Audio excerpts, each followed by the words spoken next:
मंदिर की सीढ़ियों से उतरते हुए दोनों सहेलियां पूजा की थाली थामे अपने घर की तरफ बढ़ते हुए आपस में बातें करती हैं।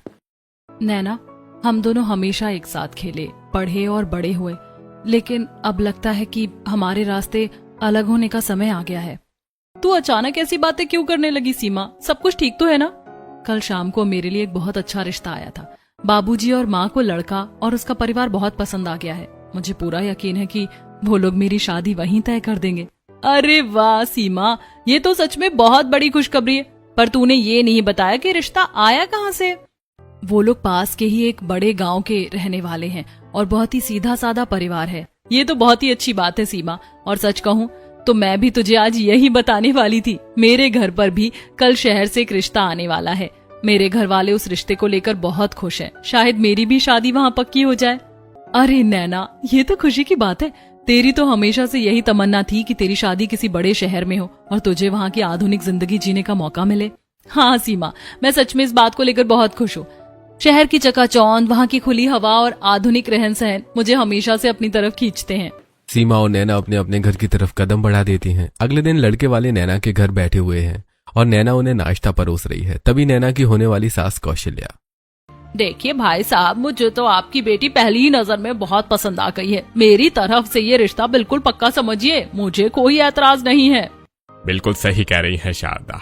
भाई, हम दोनों तो पुराने दोस्त हैं और अब हमारी ये पुरानी दोस्ती एक बहुत ही सुंदर रिश्तेदारी में बदलने जा रही है, इसलिए मेरी तरफ से भी ये सब तय है। आप दोनों की ये बात सुनकर मेरा दिल भर आया भाई साहब। आप जल्दी से सबका मुंह मीठा करा दीजिए ताकि हम आगे की तैयारी शुरू कर सके। मिठाई के डिब्बे खुलते हैं और सभी लोग एक दूसरे को लड्डू खिलाकर रिश्ते की पक्की मुहर लगा देते हैं। उधर दूसरी तरफ सीमा के ससुराल वाले भी सीमा के हाथ में शगुन रखकर रिश्ता पक्का कर देते हैं। तभी सीमा की होने वाली सास, मेरी बहू इतनी संस्कारी और शालीन है कि मन कर रहा है कि शादी का दिन अभी आ जाए और मैं अपनी बहू को ले जाऊं। देखते ही देखते समय बीतने लगता है और शादी का दिन भी आ जाता है। शहनाइयां बजती हैं और दोनों सहेलियों का विवाह धूमधाम से संपन्न हो जाता है। सीमा अपने गांव वाले ससुराल पहुंचती है और नैना शहर के आधुनिक परिवार की बहू बन जाती है, जबकि सीमा गांव के साधारण परिवार की बहू। शादी के दूसरे दिन शारदा अपनी बेटी निक्की के साथ हाथ में एक वेस्टर्न वन पीस गाउन लेकर नैना के कमरे के अंदर आती है। बहू, ये लो, मैंने तुम्हारे लिए ये खास मॉडर्न वन पीस ड्रेस बनवाई है। इसे पहनकर तैयार हो जाओ। मुंह दिखाई के लिए औरतें आती ही होंगी। लेकिन माँ जी, सबके सामने इतने छोटे और खुले कपड़े पहनकर जाना मुझे थोड़ा अजीब लग रहा है। क्या मैं कोई सुंदर सा नया सलवार सूट या साड़ी नहीं पहन सकती? कैसी बातें कर रही हो नैना? जैसी सास होती है वैसी उसकी बहू भी होनी चाहिए ना। मैं खुद सोसाइटी में इतने मॉडर्न कपड़े पहनती हूँ तो मेरी बहू गंवार बनकर घूमेगी क्या? चुपचाप ये ड्रेस पहन लो और अच्छे से मेकअप कर लेना। लेकिन माँ जी, मुझे मेकअप करना नहीं आता। ओहो भाभी, आप ही ना बिल्कुल गंवारों जैसी बातें करने लग जाती हैं। चलिए इधर बैठिए, मैं खुद अपने हाथों से आपका पूरा वेस्टर्न मेकअप कर देती हूँ। निक्की नैना को ड्रेसिंग टेबल के सामने बिठाती है और उसका मेकअप करने लगती है। उसके बाद उसे हाई हील पहनने के लिए देती है। नैना हाई हील पहनती है और ड्रेस को नीचे खींचते हुए निक्की से, ननद जी, मुझे नहीं लगता कि मुझ पर ये ड्रेस अच्छी लग रही है। ये तो बहुत छोटी है और हील्स पहनकर तो मैं चल भी नहीं पाऊंगी। भाभी, कैसी बातें कर रही हो आप? ड्रेस भी आप पर अच्छी लग रही है और हील्स में चलना कोई बड़ी बात नहीं है। चलिए, मैं आपका हाथ पकड़कर बाहर ले चलती हूँ। नैना उस वन पीस ड्रेस में हॉल में आती है जहाँ कॉलोनी की कई औरतें बैठी हैं। नैना को देखकर कॉलोनी की औरतें बातें करते हुए, अरे वाह शारदा जी, आपकी बहू तो सचमुच आप ही की तरह बहुत मॉडर्न और स्मार्ट निकली। बिल्कुल आज के जमाने की लग रही है। जैसा आपने कहा था वैसी ही बहू लेकर आई हैं आप। धन्यवाद विमला जी। मैं अपने घर में किसी पिछड़ी सोच को जगह नहीं देती। मैं खुद जैसी आधुनिक विचारों की हूँ, मेरी बहू भी बिल्कुल वैसी ही बनकर रहेगी। नैना वहां बैठ जाती है। मेहमान उसकी तारीफ कर रहे थे, लेकिन नैना बहुत ही अनकंफर्टेबल हो रही थी और बार बार अपनी ड्रेस को नीचे खींच रही थी। मेहमानों के जाने के बाद नैना अपनी भारी सैंडल उतारते हुए अपनी सास से, माँ जी, अब मैं पहली रसोई के लिए कुछ मीठा बना लेती हूँ। हाँ ठीक है, किचन उस तरफ है। नैना किचन में आती है और मॉड्यूलर किचन में इलेक्ट्रॉनिक ओवन, डिशवॉशर, चिमनी और ऑटोमेटिक मिक्सर को देखकर चकरा जाती है। पीछे से शारदा और निक्की भी वहां आ जाती हैं। क्या हुआ बहू, अभी तक तुमने गैस या ओवन चालू क्यों नहीं किया? माँ जी, मुझे ये सब आधुनिक मशीनें और ऑटोमेटिक चूल्हा चलाना बिल्कुल भी नहीं आता। हे भगवान, अगर मेरी किटी पार्टी की औरतों को पता चल गया कि मेरी बहू को मॉडर्न किचन की मशीनें चलानी भी नहीं आती तो मेरी क्या इज्जत रह जाएगी। निक्की, तू इसे सब कुछ समझा। चलिए भाभी, ध्यान से देखिए। इस बटन को दबाने से चिमनी चालू होती है और ओवन का तापमान यहाँ से सेट किया जाता है अपनी इस गांव वाली आदत को जल्दी छोड़ दीजिए और इन सब चीजों को सीख लीजिए। निक्की एक एक करके मशीनों के स्विच दबाकर दिखाती है और नैना डरते डरते सब कुछ सीखने की कोशिश करती है। फिर निक्की अपनी माँ के साथ रसोई से बाहर चली जाती है और नैना जैसे तैसे खाना बनाकर डाइनिंग हॉल में सबको परोसती है। दूसरी तरफ गांव में सीमा आंगन में जाकर तुलसी पूजा करके अपने घर में आती है। तब सीमा की सास सीमा से, बहू जल्दी से तैयार हो जाओ बेटा, पड़ोस की कई औरतें और रिश्तेदार तुमसे मिलने और मुंह दिखाई की रस्म के लिए आने ही वाले हैं। माँ जी मैं तो बिल्कुल तैयार हो गई हूँ, आप देखिए क्या मैं ठीक लग रही हूँ। अरे बहू तुमने इतनी साधारण सी सूती साड़ी पहन ली, आज तो तुम्हारा पहला दिन है, तुम्हें कोई भारी और चमकीली बनारसी साड़ी पहननी चाहिए थी ना। माँ जी मुझे बहुत ज्यादा भारी भरकम और तड़क भड़क वाले कपड़े पहनने की आदत नहीं है, लेकिन अगर आपको ठीक ना लगे तो मैं बदल लेती हूँ। अरे नहीं बेटा कोई बात नहीं, तुझे जो पहनना है पसंद हो तू वही पहन। कपड़े वही अच्छे होते हैं जिनमें इंसान का मन शांत रहे, और तू तो इस सादी साड़ी में भी साक्षात लक्ष्मी जैसी सुंदर लग रही है। थोड़ी देर में गांव की औरतें और रिश्तेदार आंगन में आकर बैठ जाते हैं। सीमा हाथ में चाय और नाश्ते की थाली लेकर बहुत ही शालीनता से सिर पर पल्लू रखकर सबके सामने आती है और सबके पैर छूकर आशीर्वाद लेती है। अरे वाह कौशल्या, तुम्हारी बहू तो बिल्कुल तुम्हारी तरह संस्कारी और विनम्र है। आजकल ऐसी सीधी और संस्कारी लड़कियां कहाँ मिलती हैं। तुम्हारी बहू तो सचमुच सीता का रूप है। सही कहा आपने, जैसी सोच और सादगी मेरी है वैसी ही प्यारी और समझदार बहू मुझे भगवान ने दी है। थोड़ी देर बाद मुंह दिखाई की रस्म खत्म होती है और मेहमान चले जाते हैं। मेहमानों के जाने के बाद सीमा अपनी सास के साथ मिट्टी के चूल्हे के पास जाती है और चूल्हा रखकर दाल चावल कड़ी पकौड़ा और गरम गरम रोटियां बनाती है। फिर वो बाहर हॉल में बिछी चटाई पर सभी के लिए खाना परोसती है। सभी लोग खुशी खुशी खाना खाते हैं और इसी तरह कुछ दिन बीत जाते हैं। एक दिन सुरेश घर आकर सभी लोगों से, माँ सीमा, मैंने जिस कंपनी की नौकरी के लिए शहर में इंटरव्यू दिया था आज उसका ज्वाइनिंग लेटर आ गया है। कंपनी ने हमें रहने के लिए शहर में एक बहुत बढ़िया फ्लैट भी दिया है और हमें कल ही वहाँ शिफ्ट होना पड़ेगा। बेटा ये तो भगवान का आशीर्वाद है, तेरी मेहनत रंग लाई है। सीमा पैकिंग शुरू करो ताकि हम कल समय पर शहर के लिए निकल सके। अरे वाह भैया, अब तो हम सब शहर की बड़ी फ्लैट में रहेंगे। भाभी चलिए मैं आपकी पैकिंग करने में मदद करती हूँ। सभी लोग मिलकर अपने कपड़े, पूजा का सामान और जरूरी बर्तन पेटियों में बंद करते हैं। अगले ही दिन पूरा परिवार खुशी खुशी शहर के उस नए फ्लैट में शिफ्ट हो जाता है। इधर शारदा और निक्की चाय का कप लिए सोफे पर बैठी हुई थी और नैना पोछा लगा रही थी। तभी राहुल कमरे के अंदर आकर सोफे पर बैठते हुए, माँ नैना, पता है हमारे पड़ोस की गली में कौन रहने आया है? ऐसा कौन आया है जो तू इतना खुश हो रहा है?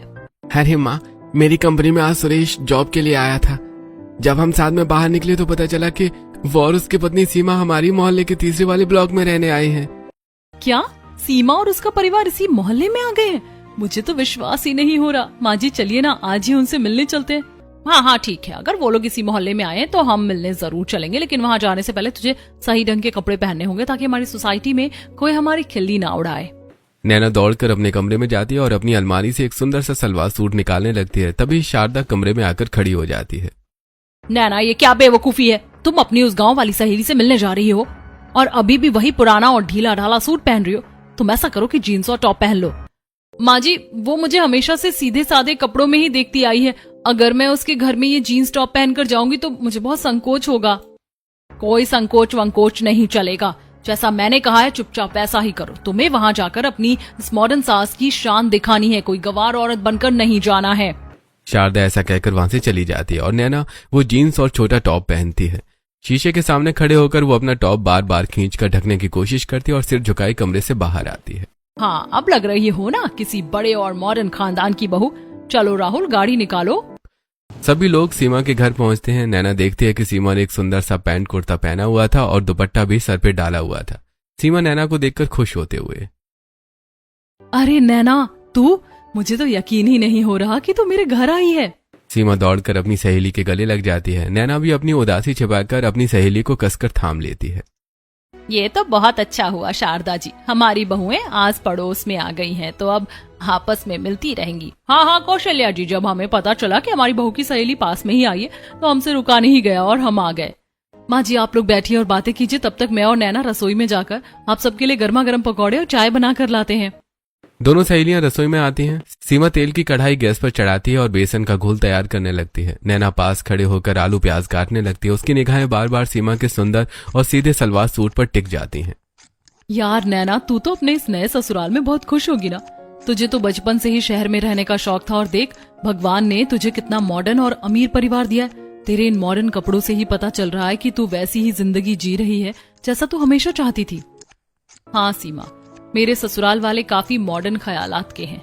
जैसा तू सोच रही है लगभग वैसा ही है सब कुछ। नैना, तेरी आवाज में वो पुरानी खुशी क्यों नहीं दिख रही? नहीं यार सीमा, ऐसी कोई बात नहीं है। छोड़ ये सब, तू बता, तू अपने ससुराल में खुश है ना? मैं बहुत खुश हूँ नैना। मेरे पति सुरेश जी बहुत ही सीधे और समझदार हैं। मेरी सास कौशल्या जी मुझे अपनी बेटी की तरह मानती हैं। दोनों बातें करते करते पकौड़े और चाय की ट्रे सजाकर हॉल में लेकर आती हैं। सब लोग मिलकर हंसते खिलखिलाते हुए पकौड़े खाते हैं और थोड़ी देर बाद शारदा अपनी बहू नैना को लेकर अपने घर लौट आती है। ऐसे कुछ दिन बीत जाते हैं। एक दिन शारदा नैना को एक शॉर्ट वन पीस देते हुए, बहू, आज हमारी सोसाइटी में मेहरा जी के यहाँ पार्टी है, तुम शॉर्ट वन पीस पहनकर तैयार हो जाओ। माँ जी, ये ड्रेस बहुत ज्यादा छोटी और खुली हुई है। आज पूरी सोसाइटी के लोग उस पार्टी में आने वाले हैं। क्या मैं आज के दिन अपनी कोई अच्छी सी साड़ी पहन सकती हूँ? नैना, तुम फिर अपनी वही पुरानी गंवारों वाली जिद शुरू कर रही हो। सोसाइटी के बड़े बड़े अफसरों और सेठों के सामने मुझे अपना स्टैंडर्ड मेंटेन रखना है। अगर मेरी बहू वहाँ साड़ी में लिपट कर जाएगी तो लोग मुझे बैकवर्ड कहेंगे। यही पहनो। शारदा ऐसा कहकर वहां से चली जाती है और नैना मजबूरी में वो छोटी ड्रेस और हाई हील पहनकर अपने परिवार वालों के साथ पार्टी के लिए निकल जाती है। दूसरी तरफ सीमा एक रेड कलर की बॉर्डर वाली साड़ी पहनकर तैयार हो जाती है। तभी उसका पति सुरेश कमरे में आता है और उसे गजरा देते हुए, सीमा, मैं तुम्हारे लिए ताजे मोगरे का गजरा लेकर आया हूँ। लाओ, मैं खुद इसे तुम्हारे बालों में लगा देता हूँ। अरे वाह सुरेश जी, आपको पता है मुझे और मेरी सहेली नैना दोनों को बालों में गजरा लगाना बेहद पसंद है। बचपन में हम दोनों अक्सर मेले से गजरा खरीद कर लाया करते थे। अरे अच्छा, तो इसका मतलब तुम्हारी सहेली नैना भी आज पार्टी में गजरा लगा कर ही आएगी? अरे फिर तो तुम दोनों सहेलियां पार्टी में सबसे सुंदर और अलग ही दिखोगी। ये तो मुझे नहीं पता सुरेश जी, क्योंकि वो तो बहुत बड़े शहर के मॉडर्न परिवार में गई है ना। पता नहीं वो गजरा लगाएगी या नहीं। खैर चलिए, आप जल्दी से ये गजरा मेरे बालों में लगा दीजिए। सुरेश सीमा के बालों में वो गजरा लगा देता है और फिर दोनों बाहर आते हैं। उन्हें देखकर सोनम, वाओ भाभी, आप तो इस रेड साड़ी और गजरे में सचमुच साक्षात राधा जी की तरह सुंदर लग रही हो। भैया तो आज पूरी पार्टी में सिर्फ आपको ही देखते रहेंगे। सोनम की बात सुनकर सीमा शर्मा जाती है और पूरा परिवार हंसते मुस्कुराते हुए पार्टी के हॉल की तरफ रवाना हो जाता है। पार्टी का हॉल रोशनी से जगमगा रहा था। तभी वहां दोनों परिवार एक दूसरे के सामने आ जाते हैं। दोनों परिवार वाले आपस में बातें करने लगते हैं। पास खड़ी दो औरतें उन्हें देखकर आपस में बातें करते हुए, और ये छाया बहन जरा इधर तो देखो, सुना है दोनों लड़कियां आपस में सहेलियां हैं, लेकिन दोनों के पहनावे और रहन सहन में कितना जमीन आसमान का फर्क आ गया है। सही कह रही हो करुणा बहन। एक तरफ सीमा को देखो, साड़ी और गजरे में कितनी संस्कारी, सुशील और मर्यादित लग रही है, और दूसरी तरफ इस नैना को देखो, इतने छोटे कपड़े पहने हैं कि ढंग से चला भी नहीं जा रहा। संस्कार और ससुराल का फर्क साफ दिखाई देता है। औरतों की बातें सुनकर नैना भी शर्मा जाती है और अपनी ड्रेस को बार बार नीचे की तरफ खींचती है। थोड़ी देर बाद पार्टी में जब खाना शुरू होता है तो आसपास के कई मनचले लड़के नैना की छोटी ड्रेस को देखकर उस पर गंदी नजर डालने लगते हैं। नैना ये सब देखकर परेशान होती है। उसे देखकर परेशान सीमा, नैना तो इतनी परेशान और घबराई हुई क्यों दिख रही है? और तू बार बार अपने कपड़ों को इस तरह खींच क्यों रही है? क्या हुआ है तुझे? यार सीमा देखना, आसपास के कुछ लड़के लगातार मेरी तरफ देख रहे हैं और अजीब सी बातें कर रहे हैं। मुझे यहाँ खड़े रहने में बहुत अनकंफर्टेबल फील हो रहा है। नैना, अगर तुझे इतने छोटे कपड़े पहनने में अनकंफर्टेबल लगता है तो तू ऐसे कपड़े पहनती ही क्यों है? नहीं नहीं सीमा, ऐसी कोई बात नहीं है, कपड़े तो ठीक ही हैं, बस मुझे इन लड़कों का इस तरह देखना पसंद नहीं आ रहा है। नैना बात को टाल देती है, लेकिन सीमा उसकी नम आंखें और खिंचे हुए चेहरे को देखकर समझ जाती है कि नैना खुश नहीं है। पार्टी खत्म होती है और दोनों परिवार अपने अपने घर लौट आते हैं। रात के वक्त राहुल बिस्तर पर लेटकर अपने फोन में कुछ देख रहा था। तभी नैना राहुल से, राहुल जी, आज जब मैंने पार्टी में अपनी सहेली सीमा को देखा तो मेरा दिल भर आया। उसने इतनी सुंदर साड़ी पहनी थी और बालों में गजरा लगाया था। सच बताऊं तो मुझे भी साड़ी पहनना और गजरा लगाना बहुत पसंद है। ओहो नैना, मैं तुम्हारी ये बेवकूफी भरी बातें सुन सुनकर पक चुका हूँ। तुम आखिर चाहती क्या हो? मैं बस इतना चाहती हूँ कि मुझे भी मेरी मर्जी के सीधे सादे कपड़े पहनने दिए जाएं। इतने छोटे कपड़े मुझे काफी अनकंफर्टेबल लगते हैं। अनकंफर्टेबल तो तुम्हें लगेगा ही ना, आखिर तुम ठहरी एक छोटे से गांव की गंवार लड़की। ये तो मेरी बहुत बड़ी मजबूरी थी कि मुझे तुमसे शादी करनी पड़ी, वरना मेरे जैसा पढ़ा लिखा और मॉडर्न लड़का किसी गांव की गंवार लड़की से शादी कभी नहीं करता। अब जब शहर आ गई हो तो शहर के तौर तरीके सीखो। राहुल की कड़वी और जहरीली बातें सुनकर नैना का दिल टूट जाता है। वो एक शब्द भी नहीं बोल पाती। ऐसे कुछ दिन बीत जाते हैं। एक दिन सुबह के समय शारदा हॉल में बैठी शारदा नैना से, सुनो नैना, आज दोपहर में हम सब मॉल शॉपिंग करने जा रहे हैं। निक्की और मैं अपने लिए कुछ नए वेस्टर्न ड्रेसेस खरीदेंगे और तुम्हारे लिए भी कुछ मॉडर्न कपड़े लेंगे। जल्दी से तैयार हो जाना। मॉल जाने के लिए भी शारदा नैना को एक छोटी स्कर्ट और शॉर्ट टॉप पहनने को देती है। नैना उसे शॉर्ट स्कर्ट और टॉप को पहनकर तैयार हो जाती है। पूरा परिवार एक बड़े से मॉल के अंदर पहुंचता है। मॉल में काफी भीड़ भाड़ थी। इत्तेफाक से वहां सीमा के ससुराल वाले शॉपिंग करते हुए मिल जाते हैं। अरे नैना, हमारी दोस्ती की तो मिसाल ही दी जानी चाहिए। क्या इत्तेफाक है कि आज हम दोनों एक ही समय पर एक ही मॉल में शॉपिंग करने आ गए। अरे बहन जी, ये तो बहुत अच्छी बात हो गई। चलिए सब बच्चे मिलकर अपनी अपनी पसंद की खरीदारी कर लें। सीमा बेटा, तुम दोनों सहेलियां साथ में घूमकर अपने लिए जो लेना चाहती हो ले लो। सीमा, नैना, निक्की और सोनम चारों मॉल की एक ट्रेडिशनल ड्रेस शॉप के पास पहुंचते हैं। देख नैना, इस दुकान पर कितनी सुंदर चूड़ियां और सिल्क की साड़ियां रखी हैं। चल हम सबसे पहले वहीं चलते हैं और अपने लिए सुंदर सुंदर चूड़ियां लेते हैं। सीमा, सोनम, निक्की और नैना उस भारतीय एथनिक शॉप के अंदर आती हैं। सीमा अपने लिए लाल और हरी चूड़ियां निकलवाती है। सोनम एक बहुत ही सुंदर सिल्क की साड़ी सीमा को दिखाती है। भाभी, ये नीले रंग की सिल्क साड़ी देखिए, ये आप पर कितनी शानदार लगेगी और इसके साथ ये राजस्थानी मोजड़ी भी बहुत जच रही है। हाँ सोनम, ये साड़ी और मोजड़ी तो सचमुच बहुत सुंदर है। मैं ये दोनों ले लेती हूँ। कौशल्या दूर खड़ी मुस्कुराते हुए अपनी बहू की खरीदारी देख रही होती है। तभी शारदा नैना पीछे से आकर खड़ी हो जाती हैं। नैना डरते डरते अपनी सास से, माँ जी, क्या मैं भी इस दुकान से अपने लिए 2-3 सिल्क की साड़ियाँ और सलवार सूट ले लूं, जैसे मेरी सहेली सीमा ने ली है? बिल्कुल नहीं, तुम्हें इस पुरानी और देहाती दुकान से एक भी धागा लेने की कोई जरूरत नहीं है। हम कोई गांव के गंवार देहाती नहीं है जो ऐसी साड़ियाँ और मोजड़ियाँ पहनकर घूमेंगे। तुम्हारी शॉपिंग उस सामने वाले वेस्टर्न ब्रांडेड शोरूम से होगी, जहाँ से हम जीन्स, ऑफ शोल्डर टॉप और हाई हील्स खरीदेंगे। शारदा की ये तीखी और अपमानजनक बात सुनकर नैना का सिर झुक जाता है। पास ही खड़ी सीमा अपनी सास कौशल्या के साथ ये सब सुन लेती है।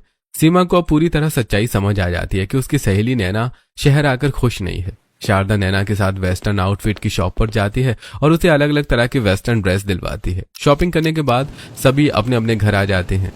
ऐसे ही कुछ दिन बीत जाते हैं और एक दिन कौशल्या अपनी बहू सीमा से, सीमा बेटा, मैं सोच रही थी कि कल शाम को अपने आसपास के पड़ोसियों को बुलाकर घर में सत्यनारायण भगवान की पूजा रख ले। ये तो बहुत ही अच्छी बात है माँ जी। नया घर मिला है तो भगवान का धन्यवाद करना तो बनता ही है। हाँ बेटा, तू सामान की लिस्ट बना ले और अपनी उस सहेली नैना को भी फोन करके अभी न्योता दे दे। सीमा तुरंत अपने कमरे में जाकर नैना को फोन करती है। नैना, कल शाम को हमारे घर पर सत्यनारायण भगवान की पूजा रखी गई है। तुझे, तेरी सासू माँ को और निक्की को कल शाम को जरूर आना है। मैं तेरा इंतजार करूंगी। अरे वाह सीमा, ये तो बहुत ही शुभ काम है। तू चिंता मत कर, मैं अपनी सासू माँ और निक्की के साथ कल शाम को समय पर तेरे घर पहुँच जाऊंगी। अगली शाम सीमा पीले रंग की बहुत ही सुंदर लहंगे चुनरी पहनकर तैयार होती है और माथे पर लाल बिंदी और बालों में गजरा सजाती है। सोनम उसे देखकर खुश होते हुए, वाह भाभी, आप इस पीले लहंगे और गजरे में बहुत ही ज्यादा खूबसूरत लग रही है। लग रहा है जैसे साक्षात कोई देवी हमारे घर में आ गई है। दूसरी तरफ नैना अपने कमरे में एक सुंदर पीली साड़ी निकाल कर रख रही थी। तभी उसकी सास शारदा और निक्की कमरे में आकर, नैना, ये पीली साड़ी निकाल कर क्यों रखी है? अरे डिलीवरी वाला भी दरवाजे पर क्या देकर गया है? माँ जी, वो डिलीवरी बॉय मेरे ऑनलाइन ऑर्डर किया हुआ मोगरे का गजरा देकर गया है। आज सीमा के घर पूजा है ना, तो मैं सोच रही थी पीली साड़ी पहनूं और बालों में गजरा लगा लूं। अभी के अभी उस गजरे को कूड़ेदान में फेंको और अपनी ये साड़ी का नाटक बंद करो। देहातियों और गंवारों की तरह गजरा और साड़ी पहनकर पूजा में जाओगी क्या? भाभी, वो ऑफ शोल्डर गाउन आप पर कितना मॉडर्न लगेगा। पूजा है तो क्या हुआ? भगवान थोड़ी कहते हैं कि ढके हुए कपड़े पहनकर आओ। हमारी सोसाइटी में हमारा स्टैंडर्ड मेंटेन रहना चाहिए। आज आप वो ऑफ शोल्डर गाउन पहन लो। लेकिन पूजा में ऑफ शोल्डर गाउन पहनकर जाना मुझे बहुत ऑड लग रहा है। मुझे कुछ नहीं सुननी है, चुपचाप वो ऑफ शोल्डर गाउन पहनो। नैना भारी मन से वो ऑफ शोल्डर गाउन पहन लेती है। अपनी खुली हुई गर्दन और कंधे देखकर उसे अच्छा नहीं लग रहा था। वो खुद में सिमटने लगती है और रोते हुए गाड़ी में बैठती है। लेकिन फिर भी वो इस ड्रेस में अपने परिवार वालों के साथ सीमा के घर पहुंचती है। नैना जैसे ही पूजा मंडप में कदम रखती है तो वहां बैठी सभी औरतें चौंक कर उसे देखने लगती हैं। हे भगवान, जरा इस लड़की को तो देखो, पूजा पाठ का माहौल है और ये कैसे उघाड़े और छोटे कपड़े पहनकर आ गई है। जैसी बेशर्म सास है वैसी बेशर्म बहू। बिल्कुल सही कह रही हो बहन, भगवान की पूजा में ऐसे कपड़े कौन पहनकर आता है? जरा सी भी मर्यादा और संस्कार नहीं बचे इनमें। औरतों के ये तीखे ताने नैना के कानों में पड़ते हैं तो उसको बहुत ही शर्मिंदगी महसूस होती है। उसकी आंखों से आंसू टपकने लगते हैं। सीमा दूर खड़ी ये सब देख रही थी और तुरंत नैना के पास आती है। नैना, तू यहाँ बाहर क्यों खड़ी है? चल मेरे साथ, मुझे रसोई के कुछ काम में तेरी थोड़ी मदद चाहिए। सीमा नैना का हाथ पकड़कर उसे अपने कमरे में ले जाती है और दरवाजा बंद कर लेती है। नैना बिस्तर पर बैठकर रोने लगती है। नैना रो मत, मैं जानती थी कि तुझे बाहर औरतों के सामने बिल्कुल अच्छा नहीं लग रहा, इसीलिए मैं तुझे यहाँ ले आई हूँ। मुझे सच सच बता, तू ऐसे कपड़े क्यों पहनती है जब तुझे इतना बुरा लगता है? क्या बताऊं सीमा, मैं अपनी पसंद के कपड़े कभी पहन ही नहीं पाती हूँ। मेरी सास मुझे जबरदस्ती इस तरह के छोटे और वेस्टर्न कपड़े पहनाती है। उन्हें मॉडर्न बहू दिखाने का भूत सवार है। नैना, अगर तेरी सास को इतनी ही मॉडर्न लड़की चाहिए थी तो उन्होंने किसी शहर की मॉडर्न लड़की से अपने बेटे की शादी क्यों नहीं की? तुझ जैसी सीधी सादी गांव की लड़की से शादी क्यों करवाई? ये बात तो मैंने उनसे कभी पूछी ही नहीं सीमा। और तेरे पति राहुल जी, क्या वो भी तुझे सपोर्ट नहीं करते? क्या वो भी यही सब चाहते? नहीं, राहुल जी भी अपनी माँ की हाँ में हाँ ही मिलाते हैं। उन्हें भी मैं गांव की गवार लगती हूँ। ये तो बहुत गलत बात है नैना। आज रात को तू अपने पति से साफ साफ पूछना कि जब उन्हें मॉडर्न लड़की चाहिए थी तो उन्होंने तुझसे शादी क्यों की। तुझे सच जानने का पूरा हक है। पूजा समाप्त होने के बाद नैना अपने घर लौट आती है। उधर सीमा अपने कमरे में उदास बैठी थी। सुरेश कमरे में आता है और अपनी पत्नी को चिंतित देखकर उसके पास बैठता है। सीमा, तुम इतनी उदास क्यों बैठी हो? सीमा सुरेश को सारी बातें बता देती है। सब सुनकर सुरेश, ये तो सचमुच बहुत दुख की बात है सीमा। कम से कम उसके पति को तो अपनी पत्नी की पसंद और आराम का ख्याल रखना चाहिए था। जबरदस्ती किसी पर अपनी पसंद थोपना बहुत गलत है। दूसरी तरफ नैना अपने बेडरूम में अपने पति से, राहुल जी, आज मैं आपसे एक बहुत जरूरी सवाल पूछना चाहती हूँ। आप लगातार मुझे ताने देते हैं और मुझे गंवार कहते हैं। जब आपको और आपकी माँ को इतनी ही मॉडर्न लड़की पसंद थी तो आपने मुझसे शादी ही क्यों की? ओहो, तो तुम अब मुझसे सवाल पूछने लगी हो? ठीक है, आज तुम सुन ही लो कि मेरी मजबूरी क्या थी। राहुल खिड़की के पास जाकर खड़ा हो जाता है और अतीत की यादों में खो जाता है। 2 साल पहले हॉल में राहुल के पिता भावेश, माँ शारदा और बहन निक्की बैठे हुए थे। राहुल बहुत ही उदास और उतरा हुआ चेहरा लिए घर में आता है और सोफे पर बैठ जाता है। भैया क्या हुआ, आप इतने परेशान और उदास क्यों दिख रहे हैं? ये क्या बताएगा, मैं बताता हूँ। जिस घमंडी और मॉडर्न लड़की के पीछे ये दिन रात पागलों की तरह भाग रहा था ना, आज उसने इसे छोड़कर किसी और अमीर लड़के को अपना बॉयफ्रेंड बना लिया है। ऑफिस में सबके सामने उसके साथ घूम रही थी, इसलिए लाड साहब का मुंह लटका हुआ है। अरे बेटा, तू चिंता मत कर, मैं तेरे लिए उससे भी ज्यादा खूबसूरत और मॉडर्न बहू ढूंढ कर लाऊंगी जो तुझे खुश रखेगी। बहुत हो गया शारदा, तो माँ बेटे की ये ड्रामेबाजी अब घर में नहीं चलेगी। कान खोलकर सुन लो, इस घर में अब कोई तड़क भड़क वाली मॉडर्न लड़की नहीं आएगी। इस घर में सिर्फ संस्कारी और सुशील बहू आएगी।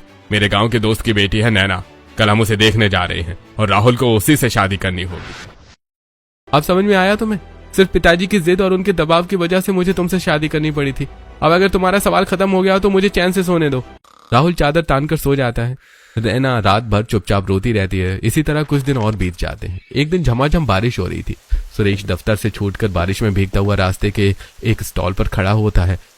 वो हाथ में एक सुंदर गजरों का पैकेट खरीद रहा था। तभी वहां से राहुल अपनी कार से गुजरता है और सुरेश को बारिश में भीगते देखकर कार रोकता है। अरे सुरेश भाई, इतनी तेज बारिश में बाहर खड़े होकर भीग क्यों रहे हो? अरे आ जाओ, जल्दी से मेरी कार में बैठ जाओ, मैं तुम्हें घर छोड़ देता हूँ। सुरेश कार में बैठ जाता है और राहुल गाड़ी आगे बढ़ा देता है। तभी सुरेश के हाथ में रखे गजरों के पैकेट को देखकर राहुल, क्या बात है सुरेश भाई, इतनी तेज बारिश में भी भीगकर गजरा खरीद रहे हो? अरे मेरी पत्नी सीमा को बालों में गजरा लगाना बहुत पसंद है, इसलिए जब भी मौका मिलता है मैं उसके लिए ले जाता हूँ। हाँ, तुम्हारी बीवी गांव से है ना, शायद इसलिए उसे गजरा पसंद है। अरे बात गांव या शहर की नहीं है राहुल भाई, बात यह है कि मैं अपनी पत्नी की पसंद का सम्मान करता हूँ। उसे जैसे रहना पसंद है, जो पहनना पसंद है, मैं उसे वैसे ही रहने देता हूँ। एक पति का यही तो फर्ज होता है कि वो अपनी पत्नी को खुशी का ध्यान रखे। अरे पर समाज और हमारी सोसाइटी का क्या, मॉडर्न दिखना भी तो जरूरी है ना। अरे राहुल भाई, कोई भी इंसान सिर्फ छोटे कपड़े पहनकर मॉडर्न नहीं बनता, इंसान अपने विचारों से मॉडर्न बनता है। तो मैं भी अपनी पत्नी की पसंद का ख्याल रखना चाहिए, ताकि वो भी गर्व से कह सके कि मेरा पति मेरी खुशी का ध्यान रखता है। सुरेश की यह बात राहुल के दिल में गहराई तक उतर जाती है। वो पूरे रास्ते सोच में पड़ा रहता है। सुरेश अपने घर के पास उतरकर चला जाता है और राहुल अपने घर पहुंचता है। रात को वो अपने कमरे में बैठा था। नैना ट्रे में कॉफी का कप लेकर कमरे में आती है और टेबल पर रख देती है। राहुल जी, आप कॉफी पी लीजिए। रुको नैना, तुम इतनी उदास क्यों रहती हो? क्या मुझसे बात करने का मन नहीं करता तुम्हारा? अब मेरा किसी से बात करने का मन नहीं करता। मैं इस घर में वो बनकर रह रही हूँ जो मैं कभी थी ही नहीं। हर लड़की के अपने सपने होते हैं। मेरे भी सपने थे कि शहर आकर स्मार्ट कपड़े पहनूं, पर मेरे पिताजी कहते थे कि अति सर्वत्र वर्ज्यते, यानी किसी भी चीज की अति बुरी होती है। मुझे मॉडर्न बनने का शौक था, पर इन लोगों ने मुझे इतना मॉडर्न बना दिया कि वो मेरे कंफर्ट जोन से ही बाहर हो गया। नैना इतना कहकर कमरे से बाहर चली जाती है। राहुल को पहली बार एहसास होता है कि उसने और उसकी माँ ने नैना के साथ कितना अन्याय किया है। अगले दिन शाम को हॉल में बैठी शारदा सभी से, सुनो नैना, आज मेरी सहेली के बेटे की जन्मदिन की पार्टी है, तुम वो वाली शॉर्ट मिडी ड्रेस पहनना, क्योंकि मेरी सभी सहेलियों की बहुएं आज मिडी ड्रेस ही पहन कर आ रही हैं। नैना कमरे में जाकर भारी मन से मिडी ड्रेस निकालती है। तभी राहुल कमरे में आता है और उसके हाथ से वो ड्रेस ले लेता है। अरे मेरी जान, ड्रेस वही पहननी चाहिए जिसमें तुम खुद को सुंदर और सहज महसूस करो। राहुल अलमारी से एक बहुत ही सुंदर ब्लैक कलर अम्ब्रेला सूट निकालकर नैना को देते हुए, ये लो, आज इसे पहनो। इसके बाद राहुल अपने ऑफिस के बैग से एक गजरा निकालकर नैना को देते हुए, और ये गजरा मैं तुम्हारे लिए ले आया था, तुम्हें पसंद है ना? आज तुम वही पहनो जो तुम्हें पसंद है। नैना की आंखों में खुशी के आंसू आ जाते हैं। वो ब्लैक अम्ब्रेला सूट पहनकर और बालों में गजरा सजाकर राहुल के साथ हॉल में आती है। शारदा उसे सूट में देखकर भड़क उठती है। ये क्या बेवकूफी है नैना, मैंने तुम्हें मिडी ड्रेस पहनने को कहा था, तुम फिर ये सूट पहन कर आ गई। तुरंत जाओ और बदल कर आओ। हाँ माँ, आप बिल्कुल सही कह रही हैं, जैसा माँ कहती है वैसा ही करो नैना। नैना हैरान होकर पीछे मुड़ने लगती है और कमरे के अंदर जाने लगती है। तभी राहुल उसका हाथ पकड़ लेता है। अरे वैसे माँ, आज आपने बहुत ज्यादा डार्क और भड़कीले कपड़े पहने हैं, इसे थोड़ा हल्का कीजिए, वरना मेरे दोस्त मेरा मजाक उड़ाएंगे। भैया, माँ के कपड़े तो ठीक है। अरे नहीं निक्की, माँ के हिसाब से तो ये बूढ़ी घोड़ी लाल लगाम जैसा लग रहा है ना। राहुल की यह बात सुनकर भावेश और निक्की जोर जोर से हंसने लगते हैं। शारदा शर्म से लाल हो जाती है और जाकर हल्के रंग का सूट पहन कर आती है। अरे वाह शारदा, कपड़े तो बदल लिए, पर ये डार्क लाल लिपस्टिक अभी भी बूढ़ी घोड़ी लाल लगाम लग रही है, इसे भी हल्का करो। सब फिर हंसने लगते हैं। शारदा जाकर लिपस्टिक हल्की करती है। तभी नैना हिम्मत जुटाकर बोलती है, माँ जी, जब आपने इतना कर ही लिया है तो अपने बालों का जूड़ा बना लीजिए और साड़ी पहनकर सिर पर पल्लू रख लीजिए, तब आप बिल्कुल मेरी सासू माँ लगेंगी। तुम्हारी हिम्मत कैसे हुई मुझे बदलने की? राहुल, तू अपनी बीवी के कहने पर मुझे बदलना चाहता है, मैं सब समझ रही हूँ। मैं कभी किसी और की पसंद के कपड़े नहीं पहनती, सब कुछ अपनी पसंद का करती हूँ। माँ, जैसे आपको अपनी मर्जी के कपड़े पहनना पसंद है और कोई आप पर दबाव डाले तो आपको बुरा लगता है, वैसे ही नैना को भी अपनी पसंद के कपड़े पहनने का हक है। अगर आपको साड़ी पहनना पसंद नहीं है तो आप उस पर छोटे कपड़े पहनने का दबाव क्यों डालती हैं? आज से मेरी बीवी वही पहनेगी जो वो चाहेगी। शारदा, राहुल बिल्कुल ठीक कह रहा है। तुम्हें तो खुश होना चाहिए कि तुम्हारी बहू इतनी संस्कारी और सुलझी हुई है। हाँ माँ, भैया सही कह रहे हैं। भाभी ने आज तक हमारी हर बात मानी है, अब हमें भी उनकी पसंद का ध्यान रखना चाहिए। अपने पति, बेटे और बेटी के समझाने पर शारदा को भी अपनी गलती का एहसास होता है और वो शर्मिंदा होते हुए कहती है, मुझे अपनी गलती का एहसास हो गया, सच कहूँ तो मैं ही गलत थी। शारदा कमरे में जाकर एक सुंदर सादी साड़ी पहनकर बाहर आती है। राहुल मुस्कुराते हुए एक पैकेट आगे बढ़ाता है। माँ, ये लीजिए, एक गजरा बचा हुआ है, ये आप लगा लीजिए। शारदा मुस्कुराकर बालों में गजरा लगा लेती है। सास और बहू दोनों सूट, साड़ी और गजरे में बेहद सुंदर लग रही थी। अब सभी लोग पार्टी में पहुंचते हैं। पार्टी में नैना को देखकर सीमा, आज तो मेरी सहेली सचमुच बहुत खुश और सुंदर लग रही है। देखो बहन, आज तो शहर वाली मॉडर्न सास भी सुधर गई। यही होता है सही संस्कारों और सच्ची दोस्ती का असर। दोनों परिवार मिलकर खुशियां मनाते हैं और दोनों सहेलियां मुस्कुराते हुए एक दूसरे को गले लगा लेती हैं।